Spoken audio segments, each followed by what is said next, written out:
ଆଜିର ଦିନଟା ଆରମ୍ଭ ହେଲା କିଛି ଏମିତି। ହେଲୋ ହେଲୋ ସାଙ୍ଗମାନେ, ଜୟ ଜଗନ୍ନାଥ। ଆଜି ଆମେ ଦି ଭଉଣୀ ରେଡି ହେଇ ବାହାରି ପଡିଥିଲୁ କୁଆଡେ, ବ୍ୟାଙ୍କ।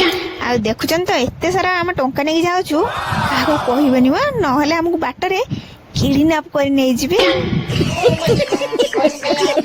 ପଇସାକୁ ସବୁ ଧରି ବସରେ ବସି ପହଞ୍ଚି ଗଲୁ ଯାଇକି ବ୍ୟାଙ୍କରେ। ଆଉ ବ୍ୟାଙ୍କରେ ଯାଇକି ପହଞ୍ଚିକି ଦେଖିଲାକୁ ଏ ଭଗବାନ, ଏ ସବୁ କଣ? लेकिन ये साला कर क्या रहा है यहाँ पे। ଦିଦିକୁ ତାପରେ ମୁଁ ଲାଇନରେ ଛିଡା କରେଇ ଦେଇ ମୁଁ ଚାଲିଗଲି ବସିବା ପାଇଁ, କାହିଁକି ନା ମୁଁ ବହୁତ ଚାଲାକ। ଆଉ ଦେଖନ୍ତୁ ଦିଦି ଏଇ ରାଗରେ କେମିତି ହଉଛି। ଆମେ ବ୍ୟାଙ୍କରେ କାମ ସାରି ତାପରେ ଚାଲିଲୁ ଷ୍ଟେସନାରୀ ଦୋକାନ। ଆଉ ଷ୍ଟେସନାରୀ ଦୋକାନରେ ସଜବାଜ ଆମକୁ ଗୋଟେ ପସନ୍ଦ ହେଇଗଲା ଛୋଟ ଛତା। ଆଉ ସେଇଟା ଆମ ଗେଲି ମାମା ପାଇଁ ଆମେ ନେଇ ଆସିଲୁ। ତାପରେ ଏଠି ସଜ କିଣି ସାରି ଫେରିଲୁ ଆମେ ଘରକୁ। ଆଉ ଦେଖନ୍ତୁ ଏଇ କୁନିଆ ଚେର ଡବାଟା, ମତେ କେତେ ଟଙ୍କା ପଡିଥିବ କମେଣ୍ଟରେ ନିଶ୍ଚୟ ଜଣେଇବେ। ହେଲା, ରହୁଛି, ଜୟ ଜଗନ୍ନାଥ।